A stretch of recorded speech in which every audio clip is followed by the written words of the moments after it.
সমরেশ মজুমদার বহুবার বাংলাদেশে এসেছেন, তবে ১৯৯৫ সালের ঢাকা সফরটা ছিল তার জন্য এক অবিস্মরণীয় অভিজ্ঞতা। সেবার সমরেশ মজুমদারের ঢাকায় আসার খবর শুনে শেখ হাসিনা তাকে নিজের বাসভবনে আমন্ত্রণ জানান। যদিও তিনি তখনও প্রধানমন্ত্রী হননি, তবে নির্বাচনী হওয়া বলছিল পরবর্তী প্রধানমন্ত্রী তিনিই হতে যাচ্ছেন। বিশ্বের অন্যতম জনবহুল একটা দেশের শীর্ষ নেতা তার বই পড়েছেন এবং তাকে ব্যক্তিগতভাবে আমন্ত্রণ জানিয়েছেন। এটা ছিল সমরেশের জন্য একটা বিশাল চমক। এরপর যথাসময়ে শেখ হাসিনার বাসভবন সুধা সদনে হাজির হলেন তিনি। কুশল বিনিময়ের পর কৃত্রিম গাম্ভীর্যের সুরে শেখ হাসিনা তাকে বললেন, আপনি তো বাংলাদেশের একজন সরকারি কর্মকর্তার মেয়ের জীবন নষ্ট করেছেন। সমরেশের তখন প্রায় মাথা নষ্ট। এক মুহূর্তের জন্য তার অনুভূতি ছিল।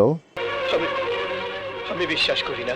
সমরেশের হতভম্ব অবস্থা দেখে শেখ হাসিনা মুচকি হেসে বলেন, আপনার গর্ভধারিণী বই পড়ে এক সরকারি কর্মকর্তার মেয়ে বাসা থেকে পালিয়েছে, কারণ সে জয়িতা হতে চায়।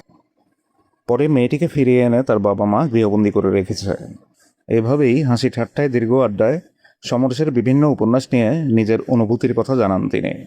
একসময় সমরেশ বুঝতে পারলেন তার প্রায় বেশিরভাগ উপন্যাসই পড়েছেন শেখ হাসিনা। সমরেশ তখন রীতিমতো অভিভূত। বিস্মিত সমরেশ বললেন, আপনি আমার এত বই পড়েছেন? রাজনীতিবিদেরাও যে এত মনোযোগ দিয়ে সাহিত্য পড়েন তা আগে জানতাম না। এরপর হাসতে হাসতে তিনি বলেন, আপনার মতো এমন মনোযোগী পাঠিকা ক্ষমতায় এলে আমার নিশ্চয়ই ভাগ্য খুলে যাবে। তখন বাংলাদেশে আমি যা চাইব তাই নিশ্চয়ই পাবো। শেখ হাসিনাও তার কথা শুনে হেসে বললেন, ঠিক আছে, পাবেন। এবার সমরেশ বললেন, এভাবে বললে হবে না, কাগজ কলমে লিখে দিতে হবে।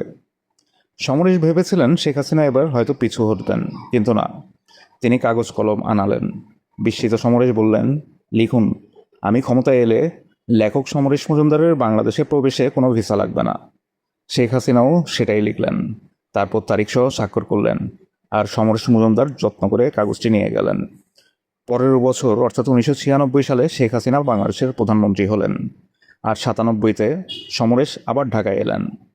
ঢাকা বিমানবন্দরে নেমে ইমিগ্রেশন কর্মকর্তাকে তিনি পাসপোর্ট না দিয়ে শেখ হাসিনার হাতে লেখা সেই কাগজটি গেলেন।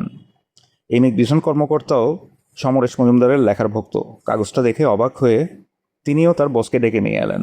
দেখা গেল তার বস তার চেয়েও বেশি অবাক। তারপর তারা বিনয়ের সাথে বললেন, স্যার, আপনার কোনো ভিসা লাগবে না, কিন্তু পাসপোর্টে আমরা যদি সিল না দেই তাহলে কলকাতা বিমানবন্দরের কর্তারা বিরাট টেনশনে পড়ে যাবে। আপনি ব্যস্ত মানুষ, এতে হয়তো আপনার মূল্যবান সময় নষ্ট হবে। সমরেশ মজুমদার তার বুদ্ধিদীপ্ত মন্তব্য শুনে হাসলেন, তারপর পাসপোর্টটি এগিয়ে দিলেন। শেখ হাসিনার হাতে লেখা সেই কাগজটি সমরেশ মজুমদার আমৃত্যু বেশ যত্ন করে নিজের সংগ্রহে রেখেছিলেন।